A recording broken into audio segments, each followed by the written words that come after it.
भारती सुधा कक्षा 8 पाठ 5 में सवाल बालमन के जवाब डॉक्टर कलाम के। इस पाठ में डॉक्टर कलाम ने बच्चों के साथ कई सारी बातें की है और कलाम ने उसे तुरंत ही उसका उत्तर है वो दे दिया है। डॉक्टर कलाम ने कई सारी बातें ऐसी है जो हमें जीवन में सीखने को कही है, जैसे कि अगर सूरज की तरह तुम्हें चमकना है तो सूरज की तरह जलना सीखो। सपने वो नहीं जो हम नींद में देखते हैं, सपने वो है जो हमें नींद ना आने दे। और एक बहुत ही अच्छी बात उसने हमें जीवन में लेने के लिए कही है कि अगर जिंदगी में खुश रहना है तो एक मंत्र है वो पढ़ लो, उम्मीद अपने आप से रखो, किसी दूसरे इंसान से नहीं। ऐसी कई सारी बातें हैं कलाम जी ने बच्चों को सिखाई है। और यह जो पाठ है वो प्रश्नोत्तरी पर आधारित है। छोटे बच्चे हैं वो कलाम जी को प्रश्न पूछते हैं और कलाम जी है उसका तुरंत ही उसे उत्तर देते हैं। तो चलो अब हम इस पाठ को पढ़ते हैं। कक्षा 8 पाठ 5 सवाल बालमन के जवाब डॉक्टर कलाम के। तो डॉक्टर कलाम है वो हमारे भूतपूर्व राष्ट्रपति है, बन चुके हैं। तो ये बहुत ही एक अच्छे इंसान थे और इस पाठ में हम देखेंगे कि उसने कैसा कैसा कार्य किया है, बच्चों को किस प्रकार से उसने उत्तर दिया है और किस तरीके से उसको समझाया है। ऐसे कई सारे प्रश्नोत्तरी है वो बच्चों ने कलाम जी से की थी और कलाम जी ने उसे बहुत ही सुंदर ढंग से इसका उत्तर दिया था। यह जो पाठ है वो प्रश्नोत्तर शैली में प्रस्तुत यह साक्षात्कार डॉक्टर अब्दुल पाकिर जैनुलाब्दीन अब्दुल कलाम से बच्चों की बातचीत पर आधारित है। यह बातचीत तब संपन्न हुई थी जब डॉक्टर कलाम राष्ट्रपति पद पर आसीन होते हुए भी बच्चों की जिज्ञासाओं को तुरंत उत्तर देने के लिए तत्पर रहते थे। तो पहले हम इस पाठ के शब्दार्थ देख लेते हैं, उसके बाद मैं आपको एक अब्दुल कलाम जी की वीडियो क्लिप दिखाऊंगी, उसके बाद हम पाठ की पढ़ाई करेंगे ताकि आपको पता चले कि डॉक्टर अब्दुल कलाम है वो कैसे इंसान थे। तो चलो अब हम उसके शब्दार्थ देखते हैं। जीवन, जीवित, जीता जागता, मातृभाषा, माँ, परिवार की भाषा, वैश्विक, विश्व संबंधी, बृहद, बड़ा, महान, भारी, विरासत, धरोहर, दस्तकार, शिल्पकार, दरकार, जरूरत, उत्कृष्ट, उत्तम, श्रेष्ठ, विघ्न, बाधा, अड़चन, पारदर्शी, जिसके आर पार देखा जा सके, बहुगुणक, बहुत अधिक संख्या में, निष्ठा, श्रद्धा, विश्वास, अनुत्पादक, जो उत्पन्न न करे, अति विशिष्ट, बहुत महत्वपूर्ण, सामरिक, समय या युद्ध से संबंध रखने वाला, खाका, ढांचा, नक्शा, सौदा, आलेख, प्रचुर का मतलब होता है पर्याप्त। तो ये उसके शब्दार्थ थे। ये जो वीडियो क्लिप आप देख रहे हैं वो ग्लोबल कहानियाँ जो चैनल है उनके द्वारा हम बताते हैं और उनका भी हम आभार मानते हैं कि इतनी अच्छी क्लिप बताई जो बच्चों को पढ़ाई में काम आ सके। तो चलो पहले हम इस वीडियो क्लिप को देख लेते हैं। बचपन में अखबार बांटने जाता था जिसके पूरे परिवार ने अपना पैसा और धंधा खो दिया। वो व्यक्ति भारत का राष्ट्रपति बना और मिसाइल से लेकर सैटेलाइट तक लॉन्च किए। ये है the missile man of India, doctor APJ Abdul Kalam की अद्भुत कहानी और आप देख रहे हैं ग्लोबल कहानी।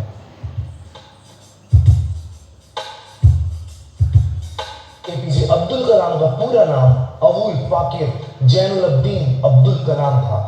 उनका जन्म 15 अक्टूबर 1931 में रामेश्वरम में हुआ। अब्दुल कलाम का जन्म एक तमिल मुस्लिम परिवार में हुआ था। उनके पिता जैनुलाब्दीन एक मस्जिद के इमाम और एक कश्ती के मालिक थे। कलाम की माँ आशी अम्मा एक हाउसवाइफ थी। उनके पिता के पास जो नौका थी उससे वो हिंदू लोगों को रामेश्वरम से धनुषकौडी और धनुषकौडी से वापस रामेश्वरम ले जाते थे। कलाम के 3 बड़े भाई थे और एक बहन थी। वो अपने बड़े भाइयों से बहुत जुड़े हुए थे और वो अपनी पूरी जिंदगी उनको थोड़ा थोड़ा पैसा भेजते रहे। कलाम अपनी सरल जिंदगी के लिए जाने जाते थे। उन्होंने कभी टीवी नहीं खरीदा और उनकी आदत थी रोज सुबह 6:30 से 7 के बीच उठना और रात को 2 बजे तक सोने की। धर्म और आध्यात्मिकता उनके लिए बहुत मायने रखती थी। यहाँ तक कि उन्होंने एक किताब भी लिखी जिसका नाम था ट्रांसेंडेंस। कलाम के पूर्वज काफी अमीर थे और उनके पास कई एकड़ जमीनें थी।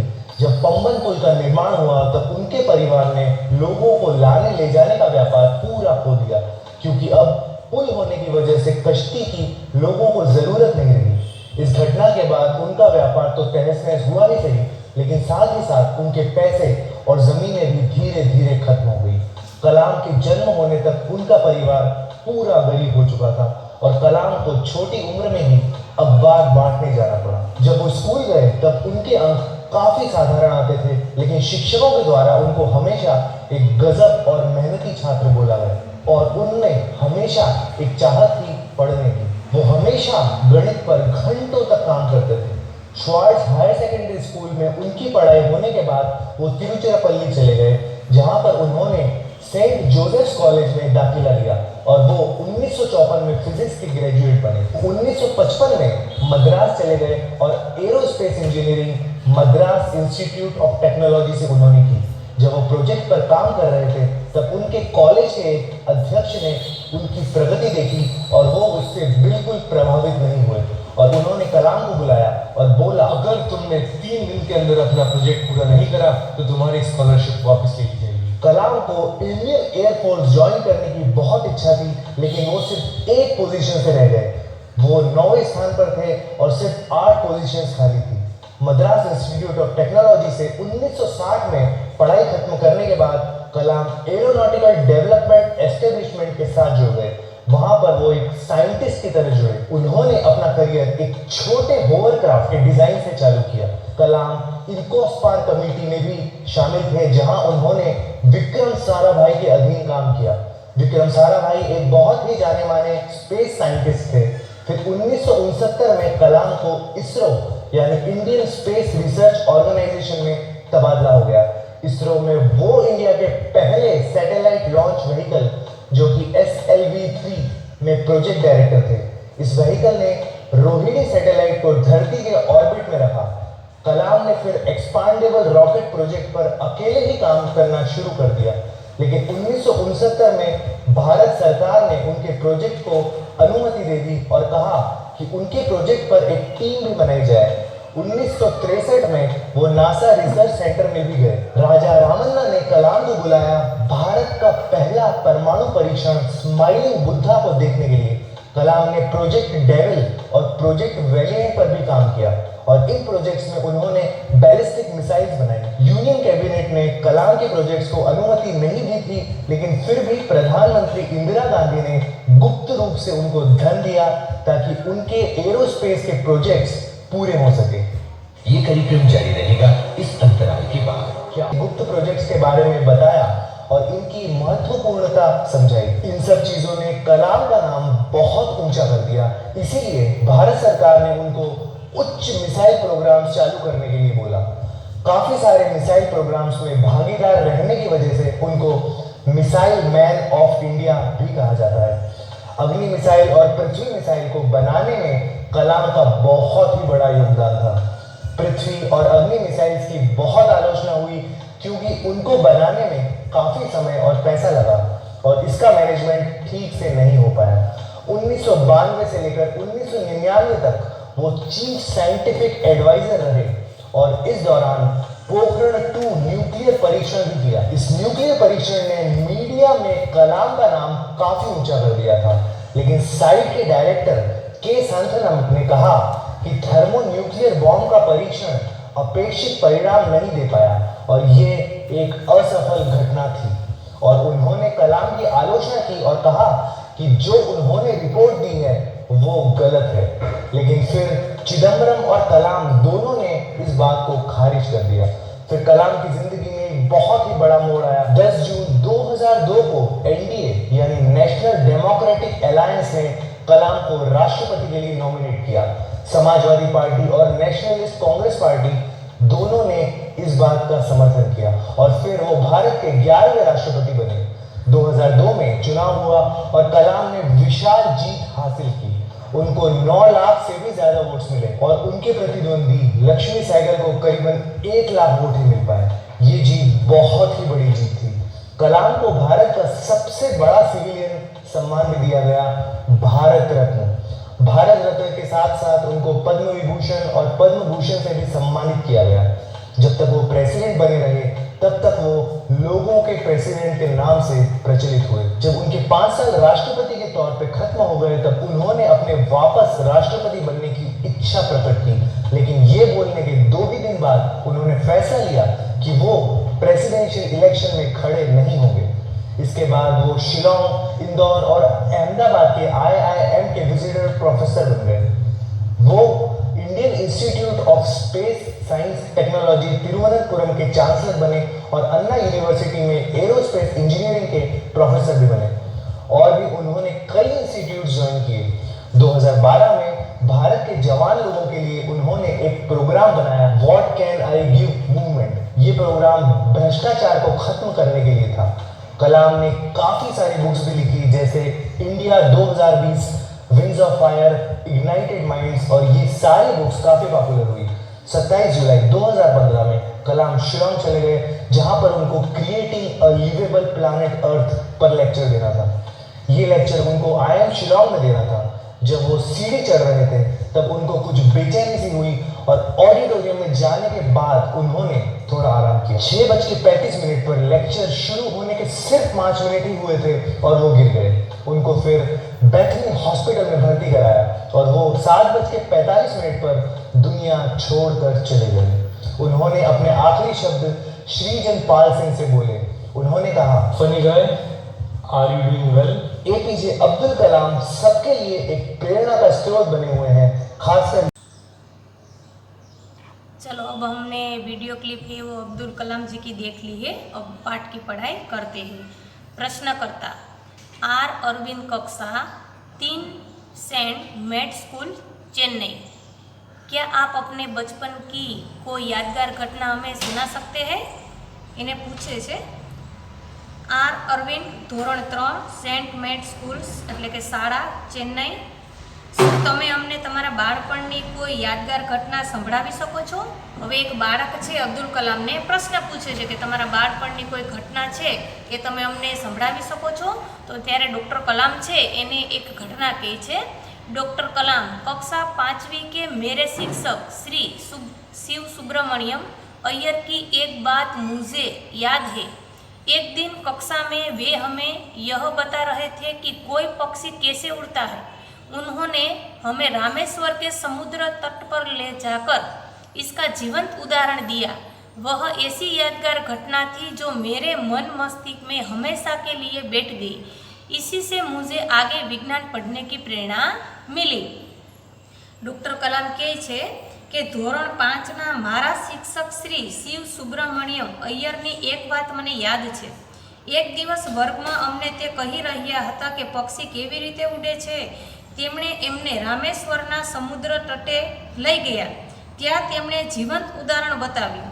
તે એક એવી યાદગાર ઘટના હતી તે મારા મનના મગજમાં હંમેશાને માટે બેસી ગઈ। એને કારણે મને આગળ વિજ્ઞાન ભણવાની પ્રેરણા મળી।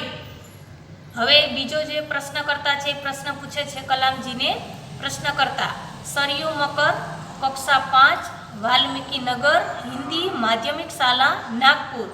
बचपन में हमें किस भाषा को प्रमुखता देनी चाहिए? और बीजा प्रश्नकर्ता છે અબ્દુલ કલામને પ્રશ્ન પૂછે છે અને એનું નામ છે સરયુ મકર, ધોરણ 5, वाल्मीकि नगर, हिंदी माध्यमिक शाला, नागपुर। અને પૂછે છે પ્રશ્ન કે બાળપણમાં અમારે કઈ ભાષાને વધુ મહત્વ આપવું જોઈએ? હવે ડૉક્ટર કલામ છે ને શું જવાબ આપે છે? डॉक्टर कलाम, मैंने स्वयं माध्यमिक शिक्षा तक की पढ़ाई अपनी मातृभाषा के माध्यम से पूरी की है। कॉलेज और उससे आगे की शिक्षा अंग्रेजी माध्यम की संस्थाओं में हुई। मेरा मानना है कि हम कॉलेज में भी माध्यम के रूप में मातृभाषा का चुनाव कर सकते हैं, क्योंकि युवा अपनी मातृभाषा में ही सोचता है, उसी में अपनी बात सहजता से कहने में सक्षम होता है। पर इसमें कोई भी दो राय नहीं है कि वैश्विक स्तर पर संपर्क के लिए हमें अंग्रेजी जैसी एक संपर्क भाषा की नितांत आवश्यकता है। હવે ડૉક્ટર કલામ છે શું કહે છે તો કે મેં પોતે પણ માધ્યમિક સુધીનું ભણતર છે ગુજરાતી ભાષામાં જ પૂરું કર્યું।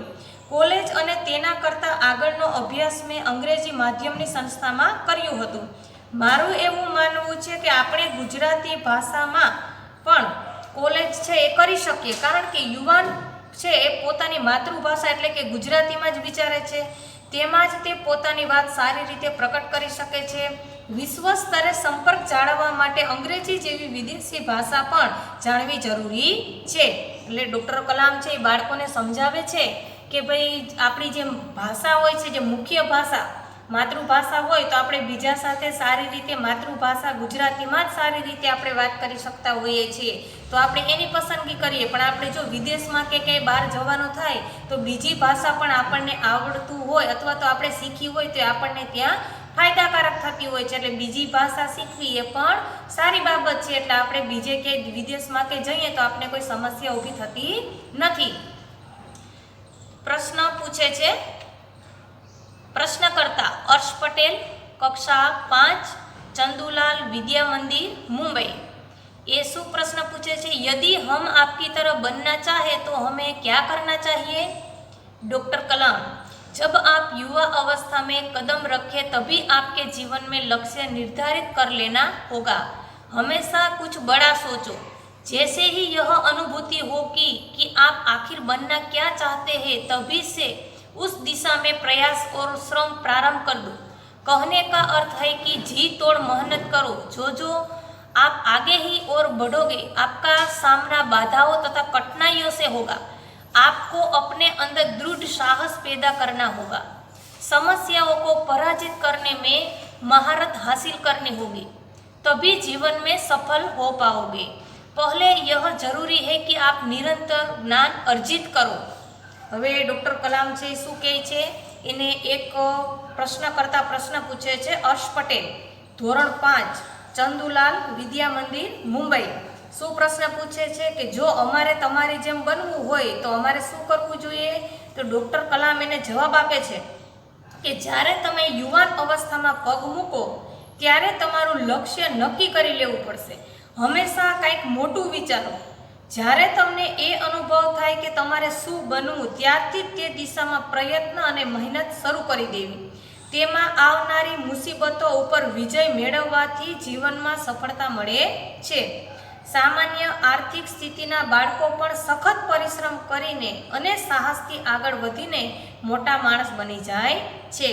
ડૉક્ટર કલામ કહે છે કે તમે જ્યારે યુવા અવસ્થાની અંદર પહોંચો ત્યારે જ તમારું ધ્યેય છે નક્કી થઈ જવું જોઈએ કે ભાઈ મારે ડૉક્ટર બનવું, શિક્ષક બનવું, પાયલોટ બનવું કે વૈજ્ઞાનિક બનવું. જે તમારી ઈચ્છા હોય ત્યારે તમારું મન છે એક જે બનવું છે તેના ઉપર તમે નક્કી કરી લો કે ભાઈ મારે ડૉક્ટર જ બનવું છે, તો ત્યારથી તમારા સપના છે, તમારા વિચારો છે એની ઉપર સતત અભ્યાસમાં એટલું ધ્યાન આપો અને સારી એવી તમે રેન્ક મેળવી અને આગળ આવો. અને એક જ વસ્તુને જો તમે પકડી રાખશો તો ભવિષ્યની અંદર છે તમે જે કંઈ પણ સપનું જોયું છે સપનું તમારું પૂરું કરી શકશો. પણ એની અંદર ઘણી બધી મુશ્કેલી આવશે, તકલીફ પડશે, તો તમારે હિંમત નથી હારવાની. જો હિંમત હારી જશો તો તમારું સપનું છે તમે પૂરું કરી શકશો નહીં. એટલે ડૉક્ટર કલામ કહે છે કે તમે જ્યારે યુવા અવસ્થાની અંદર હોય ત્યારે તમારું સપનું જે છે એ તમારે નક્કી કરી લેવાનું કે તમારે જે બનવું હોય તે, અને પછી એની પાછળ મહેનત કરવા લાગો. મહેનત કરશો એટલે સફળતા તમને અવશ્ય મળશે. પછીના પ્રશ્નકર્તા શું પૂછે છે? પ્રશ્નકર્તા ચિરાગ જૈન, કક્ષા 7, बॉम्बे, कैम्ब्रिज, अंधेरी, पश्चिम, मुंबई। वह कौन सी बड़ी चुनौती है जिसका सामना हम आज करना पड़ रहा है? डॉक्टर कलाम, भारत को सन 2020 तक एक विकसित राष्ट्र के रूप में परिवर्तित करना और देश के 1 अरब से अधिक नागरिक के चेहरे पर मुस्कान देखना, यही राष्ट्र के समक्ष सबसे बड़ी चुनौती है। હવે એને એક પ્રશ્નકર્તા પ્રશ્ન પૂછે છે કે ચિરાગ જૈન જે ધોરણ 7માં ભણે છે, બોમ્બે, કેમ્બ્રિજ, અંધેરી, પશ્ચિમ, મુંબઈ, શું કહે છે એને પ્રશ્ન પૂછ્યો કે તમે કઈ રીતે ચુનૌતી એટલે કે લલકાર, પડકાર છે એનો સામનો આપણે આજે કરી રહ્યા છીએ? ડૉક્ટર કલામ એને જવાબ આપે છે કે ઈસવીસન 2020માં 20 સુધીમાં દેશને એક વિકસિત રાષ્ટ્ર બનાવીને પોતાના 1 અબજ નાગરિકોને સુખી કરવાનું કામ જ આજે આપણી સામે સૌથી મોટો પડકાર છે.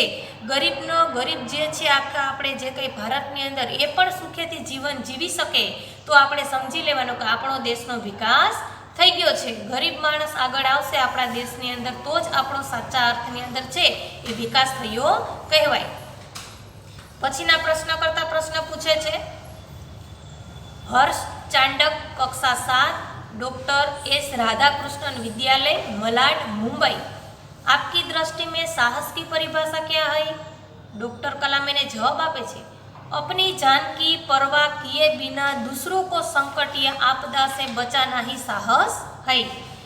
हवे एक प्रश्न करता छे हर्ष चांडक धोरण 7 में अभ्यास करे छे, डॉक्टर एस राधाकृष्णन विद्यालय मलाड मुंबई थी छे અને તે પ્રશ્ન પૂછે છે કે તમારી નજરમાં સાહસની પરિભાષા શું છે? તો એને ડૉક્ટર કલામ જવાબ આપે છે કે પોતાના જીવની ચિંતા કર્યા વગર બીજાને સંકટ કે મુશ્કેલીમાંથી બચાવે એનું જ મોટું સાહસ કહેવાય. એટલે કે જો પોતાનો જીવ તો બધા બચાવતા જ હોય પણ બીજાને જે દુઃખની અંદર મદદ કરવા જાય, જેમ કે ભૂકંપ આવ્યો હોય અને કોઈ માણસ છે ક્યાંય દટાઈ ગયું હોય અને જ આપણે ફટાફટ જઈ અને એને બહાર કાઢવાનો આપણે પ્રયત્ન કરીએ કે એનો જીવ કેમ બચે એવો આપણે પ્રયત્ન કરીએ તો આપણે ખરા અર્થમાં એક સાહસ કર્યું કહેવાય કે આપણો જીવની ચિંતા કર્યા વગર આપણે બીજાનો જીવ બચાવવા ગયા એ સૌથી મોટું આપણે કહી શકીએ કે સાહસ કહેવાય. પછીનો પ્રશ્ન કરતા પ્રશ્ન પૂછે છે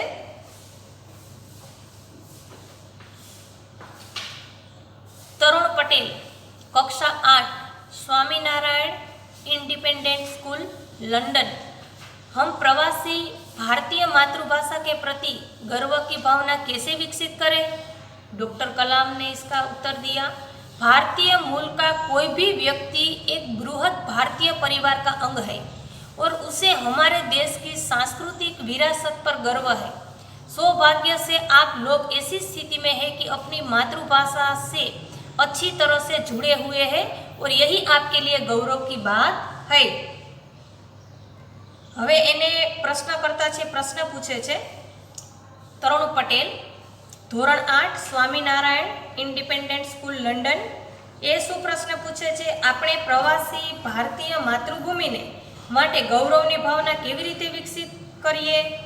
ડૉક્ટર કલામ એને જવાબ આપે છે કે ભારતનો કોઈ પણ વ્યક્તિ ભારતીય પરિવારનું એક અંગ છે અને આપણું ભારતના સાંસ્કૃતિક વારસાનો આપણને ગૌરવ છે. નસીબની વાત તો એ છે કે તમે ભારતની ભૂમિ સાથે જોડાયેલા છો, આ જ મોટી સૌથી ગૌરવની વાત છે. એટલે ડૉક્ટર કલામ સમજાવે છે એક તો આપણે ભારત દેશના નાગરિક હોવું એ જ એક મોટી ખુશીની વાત છે, કેમ કે આખા વિશ્વની અંદર આપણો એક એવો ભારત દેશ છે જેને એક માતા તરીકેનું બિરુદ મળ્યું છે. આપણે એક જ દેશની અંદર કહી શકીએ કે ભારત માતા કી જય. બીજા એક પણ દેશ એવા નથી કે જેની પાછળ માતા લાગતું હોય. તો આપણને ખુશી થવું જોઈએ કે એવી આપણે માતાના એવા દેશના આપણે એક નાગરિક છે. ભારત દેશનો નાગરિક હોવું એ પણ એક ગૌરવની વાત છે.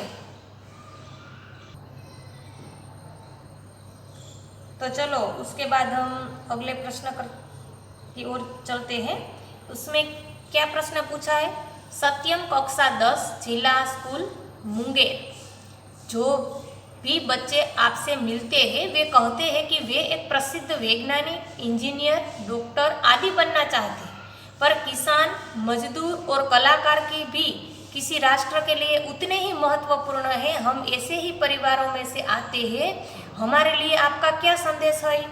डॉक्टर कलाम ने इसका उत्तर बहुत ही अच्छा दिया कि किसान, मजदूर, कलाकार और दस्तकार ये सभी हमारे राष्ट्र के अभिन्न अंग है.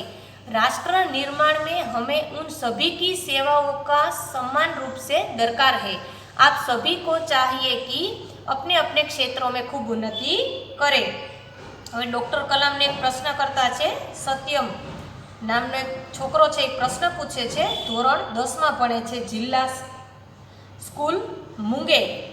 શું પ્રશ્ન કર્યો કે જે પણ બાળક ભેગા થાય છે ત્યારે તે બાળકો કહે છે કે તે પ્રસિદ્ધ વૈજ્ઞાનિક, એન્જિનિયર, ડૉક્ટર બનવા ઈચ્છે છે, પણ ખેડૂત, મજૂર, કલાકાર આ બધા પણ રાષ્ટ્રના અભિન્ન અંગ છે અમે પણ એ પરિવારમાંથી આવીએ છીએ, તો અમારા માટે તમારો શું સંદેશ છે? ડૉક્ટર કલામ એને જવાબ આપે છે કે ખેડૂત, મજૂર, કલાકાર આ બધા આપણા દેશના મહત્ત્વના અંગો છે. રાષ્ટ્રના નિર્માણમાં આપણે આ બધી સેવાઓની સમાન જરૂરિયાતો છે. તમે બધા પણ તમારા નક્કી કરેલા ક્ષેત્રમાં ખૂબ ઉન્નતિ કરો. ત્યાર પછીના પ્રશ્નકર્તા છે એ કલામજીને પ્રશ્ન પૂછે છે, रोहित चतुर्वेदी, कक्षा 11, इस्लामिया इंटर कॉलेज इटावा। आप कहते हैं कि भारत 2020 तक विकसित राष्ट्र बन जाएगा, पर निरंतर बढ़ती जनसंख्या और बेरोजगारी इसे संभव होने देंगी? डॉक्टर कलाम ने उसका उत्तर दिया, स्वयं जनसंख्या वृद्धि को रोकने की अचूक औषधि है। इसमें जन शिक्षा, विशेषकर त्रिशिक्षा भी की बात सम्मिलित है। इससे छोटा परिवार सुखी परिवार है की मान्यता को बल मिलता है। भारत 2020 का मिशन यहाँ के युवाओं को रोजगार के पर्याप्त अवसर सुलभ कराएगा। ग्रामीण के क्षेत्रों में बड़ी संख्या में उद्योग धंधे स्थापित किए जाएंगे, जिससे उन क्षेत्रों में रोजगार के प्रचुर अवसर पैदा होंगे। હવે જો ત્યાર પછીના જે પ્રશ્નકર્તા હતા એ શું પ્રશ્ન પૂછે છે? રોહિત ચતુર્વેદી ધોરણ 11માં અભ્યાસ કરે છે, ઇસ્લામિયા ઈટર કોલેજ ઇટાવા, અને એ પ્રશ્ન પૂછે છે, તમે કહો છો કે ભારત 2020 સુધીમાં વિકસિત રાષ્ટ્ર બની જશે, પરંતુ સતત વધતી વસ્તી અને બેરોજગારીથી સંભવ છે વિકાસ થવો રાષ્ટ્રનો? હવે ડૉક્ટર કલામ એને જવાબ આપે છે કે વિકાસ પોતે વસ્તી વધારો અટકાવવાની ઔષધિ છે. તેમાં સ્ત્રી શિક્ષણની વાતનો સમાવેશ થાય છે. તેનાથી નાનું કુટુંબ સુખી કુટુંબની માન્યતાને પ્રેરણા મળે છે. ભારત 2020નું મિશન એ છે કે યુવાનોને રોજગારીની તકો છે એ મળવી જોઈએ. ગામડામાં વિસ્તારોમાં મોટી સંખ્યામાં ઉદ્યોગો ધંધા શરૂ કરવામાં આવશે, જેનાથી ત્યાં લોકોને રોજગારી મળવાની તક છે એ ઊભી થશે. એટલે કે કહે છે કે જો સ્ત્રીઓને શિક્ષણ આપવામાં આવશે તો સ્ત્રીઓ જો શિક્ષિત થશે તો એને ખબર પડશે કે ભાઈ નાનું કુટુંબ હોય એ જ વધારે પડતું છે, એ સફળતા એને મળે છે. કેમ કે નાના કુટુંબમાં ઝઘડાનું પ્રમાણ ઓછું હોય છે, એક બાળક હોય તેની જરૂરિયાતો વધારે પૂરી થાય છે. વધારે બાળકો હોય તો એ જરૂરિયાતો છે એ પૂરી કરવી મા બાપ માટે મોંઘવારીમાં મુશ્કેલીરૂપ થતી હોય છે. અને ઘણી વખત અમુક રીતે સંયુક્ત કુટુંબ પણ સારું, કે ભાઈ કોઈ સુખ દુઃખ પડ્યું હોય, કંઈ તકલીફ પડી હોય અને સમૂહમાં રહેતા હોય તો સંયુક્ત કુટુંબની અંદર છે ઘણો સાથ સહકાર મળી રહે છે. એટલે બંને જે કુટુંબો છે સંયુક્ત અને વિભક્ત બંને ક્યાંક ને ક્યાંક ફાયદાકારક પણ છે અને ક્યાંક નુકસાનકારક પણ છે, એમ આપણે કહી શકીએ. એટલે અમને જો સ્ત્રીને શિક્ષા મળશે તો સારું નરસું શું છે એને બધી ખબર પડશે. એટલે સ્ત્રીઓને શિક્ષિત કરવી એ વધારે મહત્વનું છે. ત્યાર પછીના પ્રશ્નકર્તા પ્રશ્ન પૂછે છે, અહીંયા તમે જોઈ શકો છો, अर्श मेहता कक्षा 12 तेजस हाई स्कूल बड़ोदरा। ईसु प्रश्न पूछे छे, आपको ऐसा क्यों लगता है कि 2020 तक भारत विकसित राष्ट्र बन जाएगा?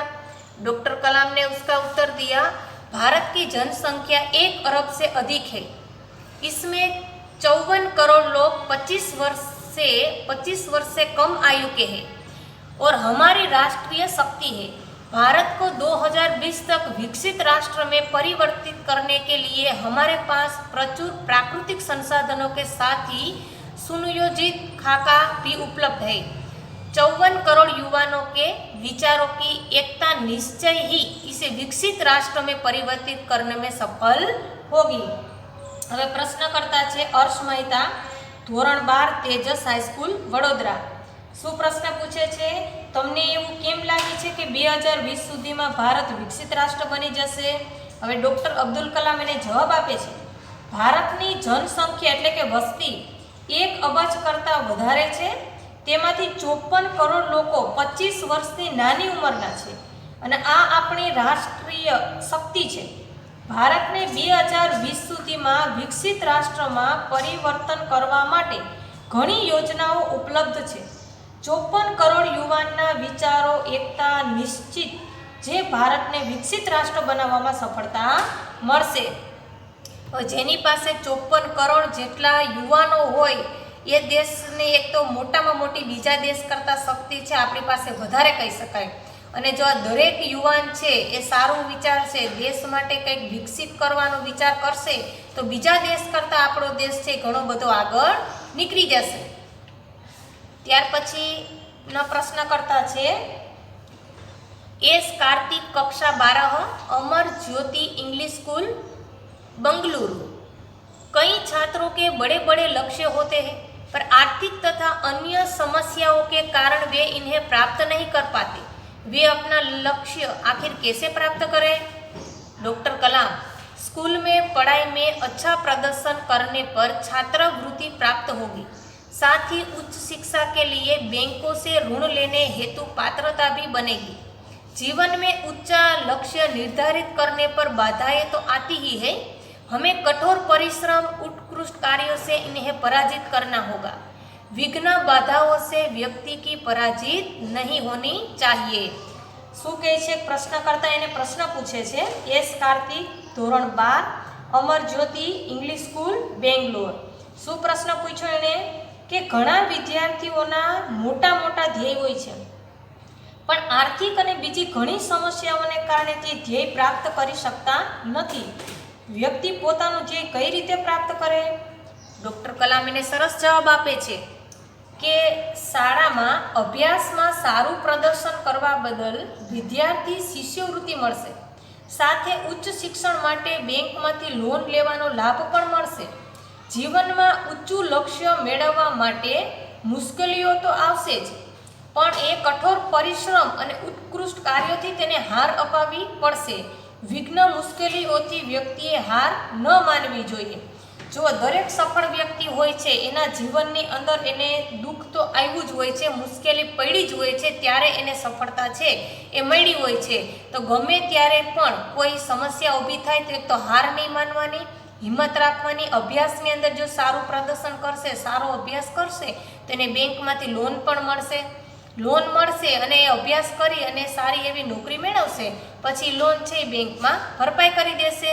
તો આને નોકરી પણ મળી ગઈ, એનો અભ્યાસ પણ થઈ ગયો અને બેંકને પાછા પૈસા પણ આપી દીધા. એટલે બેંક છે એ પણ આપણને ઘણી રીતે અભ્યાસ માટે છે એ ઉપયોગી થતી હોય છે. તો તમે સારો એવો અભ્યાસ કરો, શાળાની અંદર મહેનત કરો કે તમને એવી જે શિષ્યવૃત્તિ જેવું છે એ મળી રહે, જેને કારણે છે તમારું જે સપનું તમે નિર્ધારિત કર્યું છે એ તમે પૂરું કરી શકો. પણ એ પહેલાં તમારે મહેનત કરવી પડશે. ત્યાર પછીના પ્રશ્ન કરતા પ્રશ્ન પૂછે છે मिथुन के द्वितीय वर्ष बी लेवल AICT अमृतापुरी. भारत को विकसित राष्ट्र बनाने में राजनीतिज्ञ की क्या भूमिका होनी चाहिए? डॉक्टर कलाम, जिम्मेदार राजनीतिज्ञ दूरदर्शितापूर्ण नीतियाँ बनाता है. महात्मा गांधी ने निष्ठा के राजनीतिक सिद्धांतों को सत्य, अहिंसा तथा निस्वार्थ भावना में ढालते हुए ब्रिटिश शासकों के विरुद्ध अपनी लड़ाई छेड़ी थी. वर्तमान राजनीतिज्ञों को अपने कठिन परिश्रम, उत्कृष्टता और पारदर्शी कार्यों से मार्गदर्शन लेना होगा. साथ ही गरीबी रेखा से नीचे रहे लगभग 26 करोड़ भारतीयों के उत्थान के लिए भी कार्य करना होगा. હવે મિથુન કે બીજું વર્ષ બી લેવલ AICT અમૃતાપુરી. હવે એ પ્રશ્ન પૂછે છે કે ભારતને વિકસિત રાષ્ટ્ર બનાવવામાં રાજનેતાઓની શું ભૂમિકા હોવી જોઈએ? તો ડૉક્ટર કલામ જવાબ આપે છે કે જવાબદાર રાજનેતા સારી નીતિઓનું ઘડતર કરે.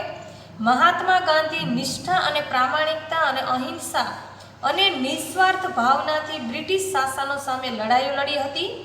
વર્તમાન સમયના નેતાઓએ કઠોર પરિશ્રમ અને પોતાના કાર્ય દ્વારા, પારદર્શક કામો દ્વારા લોકોને વિશ્વાસ પ્રાપ્ત કરવો જોઈએ. તેમજ ગરીબીની રેખા નીચે જીવતા લોકોની ઉન્નતિ માટે પ્રયત્ન કરવો જોઈએ. 26 કરોડ લોકોના ભવિષ્ય વિશે કાર્ય કરવું જોઈએ. એટલે આપણા દેશની જે કાંઈ પણ સરકાર અત્યારે હોય તો એને વિચારવું જોઈએ કે ભાઈ ગરીબ લોકોને છે કઈ રીતે આગળ લઈ આવે છે. અત્યારે આ કોરોનાની પરિસ્થિતિમાં છે, લોકોને કામ ધંધા 6 મહિના ત્યાં સતત બંધ જ છે, તો એ લોકોને ઘર કેમ ચલાવવું એ ખૂબ મોટી સમસ્યા છે. તો હવે આ ગરીબ લોકો માટે સરકારે શું કરવું જોઈએ? તો સરકાર જો એવી કંઈ સારી એવી યોજનાઓ બહાર પાડે તો શું થશે? ગરીબ લોકોને ફાયદો થશે. આપણે ન્યૂઝપેપરમાં વારંવાર વાંચતા હોય કે કેટલા લોકો છે આર્થિક સંકળામણથી, એટલે કે ઘરની અંદર એટલી બધી પૈસાની ને તંગીને પ્રશ્ન ઊભા થતા હોય, મોટા મોટા ઉદ્યોગોને હોય છે, બેંકમાંથી લોનો લીધી હોય છે, તો એ લોકોને આવક હોતી નથી, તો બેંકમાં લોન કઈ રીતે ચૂકવી શકે? તો એવા ઘણા બધા ટેન્શન હોવાને કારણે ઘણા બધા લોકો છે શું કરે છે તો કે આપઘાત કરી લેતા હોય છે. તો આવી સમસ્યાઓ ન થાય એટલા માટે આપણી જે સરકાર હોય એને આપણા દેશ માટે સારું વિચારી અને એક એવા પગલાં ભરવા જોઈએ જેથી ગરીબ લોકો છે એ આગળ આવી જાય, કોઈ એવું પગલું ન ભરે કે એનું જીવનું જોખમ પણ સર્જાય. એટલે જો આવા પગલાઓ ભરશે, ગાંધીજીએ જેમ છે એ બ્રિટિશરો સામે, અંગ્રેજોને 200 વર્ષ એને શાસન કર્યું છતાંય ગાંધીજીએ છે એની સામે શાંતિથી જ વાતચીત કરી અને સમાધાન કરવાનો પ્રયત્ન કર્યો હતો, પણ જ્યારે જરૂર જણાણી ત્યારે જ છે એને એ સામનો કરવો પડ્યો હતો કે ભાઈ ઘણા બધા લોકોને આપણે જલિયાવાલા બાગમાં ને જોઈએ છીએ કે જનરલ ડાયરે એક સાથે કેટલા બધા લોકોના મૃત્યુને કરી નાખ્યા હતા. તો એ બહુ જ દુઃખદાયક ઘટના હતી. તો એવું ન થાય કે લોકો પોતાનો જીવ ગુમાવે. તો જો સરકાર છે સારા એવા પગલાં ભરે તો આપણા દેશની અંદર ગરીબી છે એ ઓછી થઈ જશે ને ત્યારે જ આપણે કહી શકીએ કે આપણો દેશનો વિકાસ છે એ સારો થઈ ગયો. હવે ત્યાર પછીના જે પ્રશ્નકર્તા છે એ શું કહે છે? સી નંદિતા સુબી, તૃતીય વર્ષ MGR इंस्टीट्यूट चेन्नई. इनो प्रश्न है, रक्षा की दृष्टि से विजन 2020 का लक्ष्य पाने में महिलाओं की क्या भूमिका हो सकती है? डॉक्टर कलाम ने जवाब आपे छे, विजन 2020 में रक्षा अनुप्रयोग के क्षेत्र की महत्वपूर्ण प्रौद्योगिकियों की विकास पर विचार किया गया है. राष्ट्रीय सुरक्षा की बात भी विजन 2020 का एक अभिन्न अंग है. सशस्त्र सेनाओं में नियुक्त के लिए पुरुष और महिला के आधार पर कोई भेदभाव नहीं किया जाता. तीनों सेनाओं में पर्याप्त की महिला अधिकारी नियुक्त है. राष्ट्रीय रक्षा क्षमताओं में वृद्धि के लिए महिलाएं उच्च स्तरीय सामरिक सेना बहुगुण उपकरणों पर कार्य करके भी अपना सहयोग दे सकती है. सरस प्रश्न पूछो छे अने कोणे पूछो छे? सी नंदिता सुबी, त्रीजू वर्ष MBR इंस्टीट्यूट चेन्नई. प्रश्न હતો કે રક્ષાની નજરથી વિઝન 2020નું લક્ષ્ય મેળવવામાં સ્ત્રીઓની શું ભૂમિકા હોઈ શકે? ડૉક્ટર કલામ જવાબ આપે છે કે આપણું જે લક્ષ્ય છે વિઝન 2020 રાષ્ટ્રીય સુરક્ષાની મહત્વનું અંગ છે અને ભારતીય સેનામાં પુરુષો અને મહિલાઓની નિયુક્તિમાં ભેદભાવ કરવામાં આવતો નથી. આજે સેનામાં મહિલાઓ પણ ઉચ્ચ સ્તરીય સેવા પ્રદાન કરી રહી છે. જો તમને હાલમાં જ ખબર હોય તો ન્યૂઝપેપરમાં પણ આવેલું હતું કે ઇતિહાસમાં પ્રથમ વખત નૌસેના યુદ્ધ જહાજમાં મહિલાને સ્થાન આપવામાં આવ્યું છે અને ઇતિહાસની પ્રથમ વખત ભારતીય નૌસેનાના યુદ્ધ જહાજ પર નૌસેનાની મહિલા અધિકારીઓ રીતિ સિંહ અને કુમુદિની ત્યાગીને જવાબદારી સોંપવામાં આવી છે. તો મા ભૌમની રક્ષાની જવાબદારી ઉપાડનાર બંને જગદંબાને આપણે સતસત નમન કરીએ કે આવી હિંમતબાજ બે જે આપણી દીકરીઓ છે એ યુદ્ધ માટે લડવા માટે છે એ સક્ષમ છે અને એની પણ એને નિમણૂક કરવામાં આવી છે ઇતિહાસમાં પહેલી વખત જ. અને આપણે જોઈએ છીએ કે અત્યારે પોલીસની અંદર છે, પછી બસની અંદર છે, પોસ્ટ ઓફિસની અંદર છે, એવું એક પણ એવું ક્ષેત્ર નથી કે જ્યાં આજે મહિલા છે કાર્યરત ન હોય. ઘણી બધી મહિલાઓ છે એને દેશ માટે ઘણા બધા સારા કાર્ય કર્યા છે. ઇન્દિરા ગાંધી છે ભવિષ્યમાં આપણા ભૂતકાળની અંદર છે એ આપણા શું હતા તો કે વડાપ્રધાન બની ચૂકેલા હતા. એવી રીતના પ્રતિભા પાટીલ છે, આનંદીબેન પટેલ છે, કિરણ બેદી છે, હિમા દાસ છે, પીટી ઉષા છે, એવી કેટલી બધી મહિલાઓ છે ક્યાંક ને ક્યાંક ક્ષેત્રની અંદર પોતાનું દેશનું નામ છે, પોતાનું નામ છે એ રોશન કર્યું છે. અને જેટલું પુરુષોને મહત્વ છે એટલું જ મહિલાઓને આપવું જોઈએ. હવે એવા કોઈ ભેદભાવ જોવા મળતા નથી. ત્યાર પછીનો પ્રશ્ન પૂછે છે, जोधपुर दौरे पर डॉक्टर कलाम से एक बच्चे द्वारा पूछा गया प्रश्न, क्या हम अति विशिष्ट व्यक्तियों के दौरे पर हो रहे अनावश्यक खर्चे कम नहीं कर सकते? डॉक्टर कलाम ने कहा, तुमने इस मंच पर एक बड़ी सी कुर्सी देखी होगी, वह कुर्सी अब यहाँ पर नहीं है.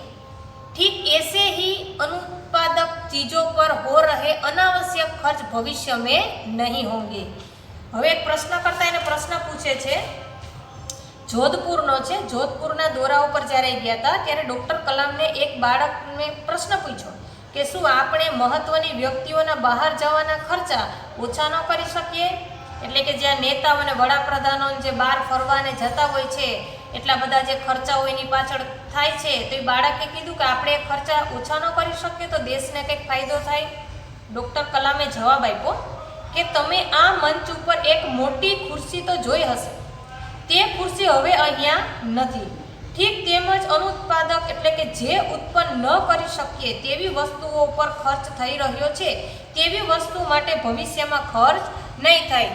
હવે ડૉક્ટર કલામ છે એ ખૂબ ઊંચી પદવી ઉપર હતા ત્યારે જ્યારે રાષ્ટ્રપતિ પદ ઉપર હતા અને જ્યારે એને કેરળ જવાનું હતું ત્યારે રાષ્ટ્રપતિને કહેવામાં આવ્યું હતું કે ભાઈ તમારા મનપસંદ 2 લોકોને તમે સાથે લઈ જઈ શકો છો.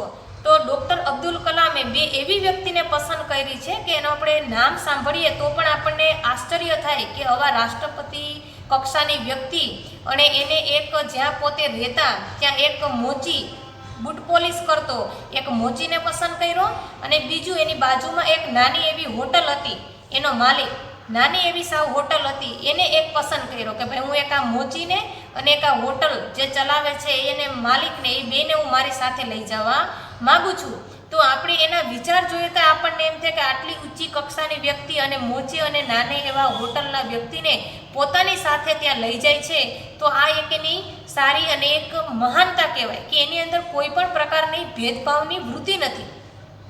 અને એણે તો એક વખત એક મંચ ઉપર જ્યારે એને આમંત્રિત કરવામાં આવ્યા હતા મહેમાન તરીકે ત્યારે એના માટે એક મોટી અને ઊંચી ખુરશી રાખેલી હતી. તો ડૉક્ટર કલામે જઈને તરત કહ્યું કે પહેલાં આ ખુરશી તમે અહીંથી લઈ લ્યો, આ ખુરશી ઉપર હું બેસીશ નહીં, આપણે બધા સમાન જ છીએ. અને એ ખુરશી ત્યાંથી એને હટાવી દીધી અને જે બધા લોકો સમાન બેસતા હતા એવી પોતા માટે એક ખુરશી ત્યાં રખાવી અને પોતે એ મંચ ઉપર બેઠા હતા. તો આ એની શું છે તો કે એની મહાનતા જ છે. અને એ તો બધા ધર્મ પુસ્તકો હોય, ગીતા હોય, કુરાન હોય કે કોઈ પણ હોય, બધા પુસ્તકોને સમાન મહત્વ આપતા. કલામ એમ કહેતા કે જેમાંથી આપને જ્ઞાન મળે એ બધા પુસ્તકો મહાન જ છે, કોઈ એમાં પણ ભેદભાવ રાખતા નહીં. તો આ ડૉક્ટર અબ્દુલ કલામનો સરસ પાઠ હતો. તો જેની અંદર તમે જોયું કે ડૉક્ટર કલામ છે એ બાળકોને કેવા કેવા પ્રશ્નોના છે એ જવાબ આપે છે અને ખૂબ જ સરસ એના બધા જવાબ હતા અને બાળકોને પણ ઘણું બધું શીખવા મળ્યું. અને આપણે પણ આ પાઠમાંથી ઘણું બધું શીખવાનું છે કે ડૉક્ટર કલામ એક રાષ્ટ્રપતિ કક્ષાના વ્યક્તિ હોવા છતાં પણ બીજા સાથે સામાન્ય રીતે સામાન્ય વ્યક્તિની જેમ વર્તન કરે છે અને આપણા દેશ માટે એને ઘણું બધું પ્રદાન કરેલું છે. તે એવા વ્યક્તિને આપણે ક્યારેય ભૂલવા જોઈએ નહીં. અને આપણને એને જે કંઈ પણ આ પાઠની અંદરથી આપણે જે સમજૂતી આપી છે કે તમારે શું કરવું જોઈએ જીવનમાં, તો એ બધી વસ્તુ આપણે યાદ રાખવાની છે અને આપણે પણ ડૉક્ટર કલામે આપેલી સલાહ મુજબ છે એ ચાલવું જોઈએ.